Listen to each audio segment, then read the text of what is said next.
PSC গার্ডারের tracing methodology. আমরা ফিল্ডে কিভাবে স্ট্রেসিং করি তার প্র্যাকটিক্যাল কিছু কাজ আপনাদেরকে আমি এখন দেখাবো। এটা হচ্ছে আমাদের স্ট্রেসিং পাম্প, এটা হচ্ছে প্রেশার গেজ। আপনি দেখান প্রেশার গেজ কোনটা দেখান। হ্যাঁ, এটা হচ্ছে প্রেশার গেজ। হাইড্রোলিক জ্যাক, এটা হচ্ছে হাইড্রোলিক জ্যাক। হ্যাঁ, এটা হচ্ছে মাস্টার বিয়ারিং। হ্যাঁ, পার্মানেন্ট বিয়ারিং হচ্ছে এটা।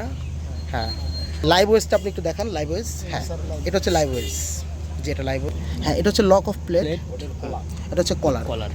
এটা হচ্ছে মাস্টার গ্রিপ, বা আমরা ইঞ্জিনিয়ারিং ভাষায় এটাকে মাস্টার ওয়েজও বলতে পারি। এখন আমরা কিভাবে এটা ইনস্টল করি বা সেট করি আমি আপনাদেরকে তা দেখাবো প্র্যাকটিক্যালি। আমরা প্রথমে পার্মানেন্ট বিয়ারিং প্লেট পরিয়েছি, দেন আমরা লাইভ গ্রিপ পরিয়েছি। এখন আমরা এসএসের পাইপ ইনস্টল করছি লক অফ প্লেট সেট করার জন্য। এখন আমরা লক অফ প্লেট পরাচ্ছি। আমরা পার্মানেন্ট বিয়ারিং এর উপর লক অফ প্লেট পরিয়েছি, দেন আমরা কলার ঢোকাচ্ছি।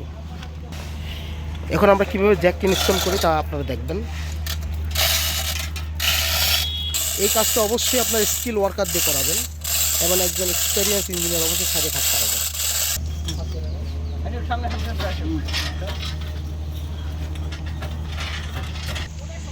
এখন আমরা মাস্টার বিয়ারিংটা ইনস্টল করব। আপনারা দেখতে পাচ্ছেন কিভাবে আমরা মাস্টার বিয়ারিংটা ইনস্টল করছি। মাস্টার বিয়ারিং প্লেট পরানোর পর আমরা এখন মাস্টার গ্রিপটা পরাবো। আপনারা দেখতে পাচ্ছেন এই মাস্টার গ্রিপটা হচ্ছে 3 পার্টের।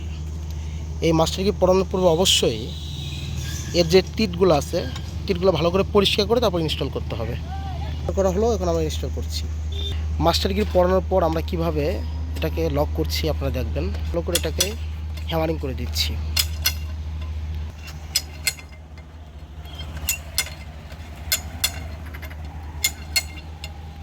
মাস্টার গ্রিপগুলো ভালো করে টাইট করে হ্যামারিং করা হলো। এখন আমাদের জ্যাকটা স্ট্রেসিংয়ের জন্য প্রস্তুত। আমি আপনাদেরকে আগামী ভিডিওতে কীভাবে স্ট্রেসিং সম্পন্ন করতে হয় ক্যালকুলেশন সহ অবশ্যই আলোচনা করব।